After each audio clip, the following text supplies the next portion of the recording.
Breaking news చూస్తున్న YCP తొలి జాబితాను నేడు ఆ పార్టీ అధినేత జగన్ విడుదల చేయనున్నారు. 70 నుంచి 80 మందితో తొలి జాబితాను విడుదల చేయనున్నట్లు తెలుస్తోంది. అలాగే పార్టీలో చేరికలను బట్టి 2-3 రోజుల్లో రెండో జాబితా విడుదల చేయనున్నట్లు సమాచారం. 20 నుంచి 40 మంది అభ్యర్థులతో వైసీపీ రెండో జాబితా విడుదల కానుంది. కాగా జాబితా ప్రకటన పూర్తయిన తర్వాత ఇడుపులపాయకు జగన్ వెళ్లనున్నారు. వైఎస్ఆర్ ఘాట్ వద్ద నివాళులర్పించి ఎన్నికల ప్రచారాన్ని జగన్ ప్రారంభించనున్నారు.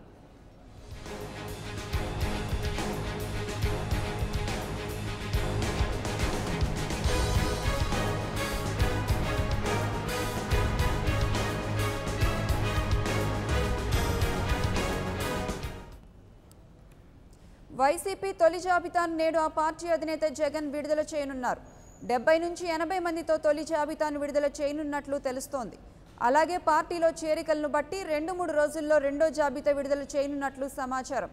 20 నుంచి 40 మంది అభ్యర్థులతో వైసీపీ రెండో జాబితా విడుదల కానుంది. కాగా జాబితా ప్రకటన పూర్తయిన తర్వాత ఇడుపులపాయకు జగన్ వెళ్లనున్నారు. వైఎస్ఆర్ ఘాట్ వద్ద నివాళులర్పించి ఎన్నికల ప్రచారాన్ని జగన్ ప్రారంభించనున్నారు.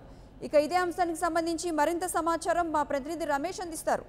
రమేష్, చెప్పండి, మరి కాసేపట్లో వైసీపీ తొలి జాబితా విడుదల చేయనున్నట్లు తెలుస్తోంది. దీనిపై ఉన్న అప్డేట్స్ ఏంటి?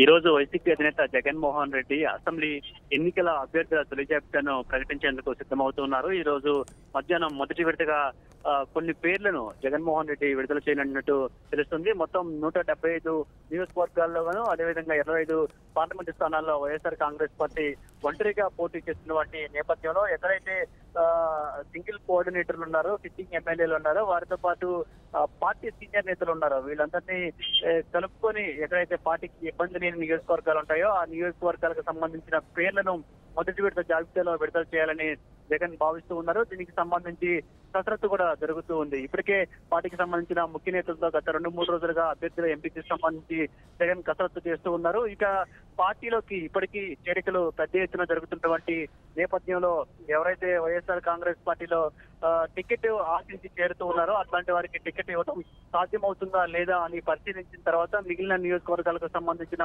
అభ్యర్థులను కూడా ప్రకటించే యోచనలో జగన్మోహన్ రెడ్డి ఉన్నట్టు తెలుస్తుంది. మొదటి విడతగా దాదాపుగా 80 నుంచి 85 సీట్ల వరకు ప్రకటించే అవకాశం ఉన్నట్లు తెలుస్తుంది. ఇక్కడ అభ్యర్థులను ప్రకటించిన పార్టీ నుంచి ఎట్లాంటి ఇబ్బంది లేదు, పార్టీ నేతల నుంచి ఎట్లాంటి ఇబ్బంది లేదని కూడా జగన్ భావిస్తూ ఉన్నారు. మరోవైపు ఎన్నికల షెడ్యూల్ కూడా విడుదలైనటువంటి నేపథ్యంలో రాష్ట్ర వ్యాప్తంగా విస్తృతంగా ఎన్నికల ప్రచారం నిర్వహించేందుకు కూడా జగన్ సిద్ధమవుతూ ఉన్నారు. ఈ నెల 16వ తేదీన ఇడుపులపాయకి వెళ్లి అక్కడి నుంచి ఎన్నికల ప్రచారాన్ని ప్రారంభించే యోచనలో కూడా జగన్ ఉన్నట్టు తెలుస్తోంది. ఇడుపులపాయ చేరుకుని వైఎస్ సమాధి వద్ద నివాళులు అర్పిస్తారు. ఆ తర్వాత ఎన్నికల ప్రచారాన్ని కూడా జగన్మోహన్ రెడ్డి ప్రారంభించబోతూ ఉన్నట్టు వైసీపీ వర్గాలు చెప్తూ ఉన్నాయి.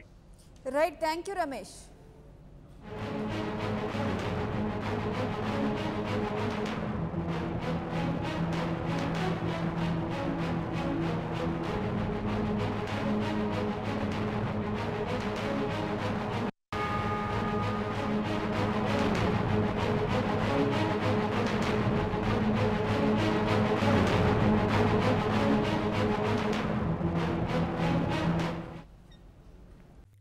For more updates, please subscribe 99 TV Telugu.